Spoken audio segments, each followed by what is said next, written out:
Le principe de l'exposition, c'est de faire une démonstration. Et cette démonstration, elle est simple, c'est de faire comprendre que finalement, l'idée et la représentation qu'on a du monde mongol et de Gengis Khan, c'est une représentation fausse. Bien sûr que c'est un grand empire qui va s'affirmer par les conquêtes, c'est une évidence. Bien sûr que ces conquêtes vont se faire dans la violence. Mais généralement, en Occident, on a uniquement cette histoire-là en mémoire. Alors qu'en fait, cette histoire, elle est beaucoup plus complexe et que l'empire que Gengis Khan va mettre en place va être un empire d'une extraordinaire richesse politique, économique, culturelle. L'empire de Gengis Khan, il faut imaginer, c'est un empire qui occupe 22% des terres connues et occupées par l'humanité, au plus fort de l'empire. Donc montrer cette mondialisation, montrer aussi une thématique très importante, celle de la tolérance religieuse. Je la trouve assez impressionnante de sérénité, de quiétude et de force qui émane de cette statue. J'étais déjà venu visiter l'exposition et je la revois ce soir. Et je suis à chaque fois bluffé.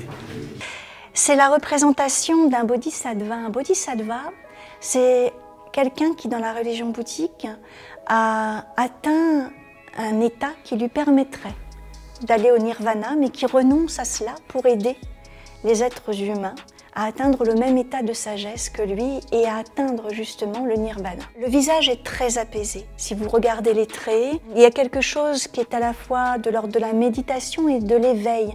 On est entre l'éveil et le songe, et quelque chose de très intériorisé aussi. Donc ça, c'est vraiment un élément très fort de l'art bouddhique. Et puis, un autre thème, je suis devant une vitrine qui le montre, c'est la place des femmes dans la société mongole.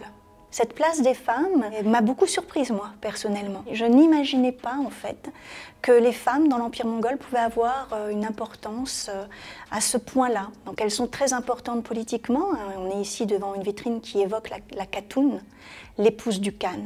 Elles sont aussi très importantes économiquement. Elles peuvent avoir leur propre maison de commerce. Elles peuvent diriger leurs propres affaires.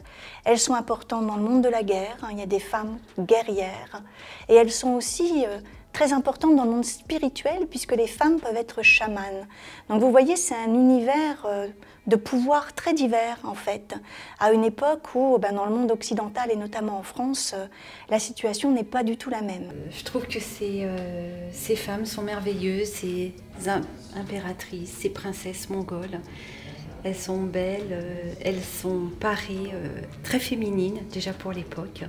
C'est hyper émouvant de voir ces femmes ici, avec nous. J'ai l'impression qu'elles sont là, qu'on partage quelque chose. Ici, ce que l'on a notamment, c'est la représentation de deux femmes. Et l'épouse de Kubilai, qui a été un empereur extrêmement important, petit-fils de Gengis Khan, c'est la personne que vous voyez ici sur la gauche. Et son nom, Chabi, est un nom qui est resté. C'était une personne qui avait véritablement un rôle politique important auprès de son mari. La femme n'est pas moins représentée ou pas moins bien représentée. Et puis vous voyez les parures qu'elle porte, qui la distinguent. Alors le fait qu'elle ait sur la tête cette grande coiffe assez étonnante pour nous et assez complexe, je l'ai découvert très récemment parce qu'on m'a expliqué le sens de cela. Eh bien c'est que tout simplement quand on porte ce type de coiffe, on est obligé de rester droite. On ne peut pas s'incliner, voyez-vous, parce que sinon votre coiffe elle va tomber. Et donc cette posture fait que ce sont les autres qui vont s'incliner devant vous. C'est l'équivalent de la couronne d'une certaine manière chez nous. Vous ne pouvez pas baisser la tête quand vous portez une couronne.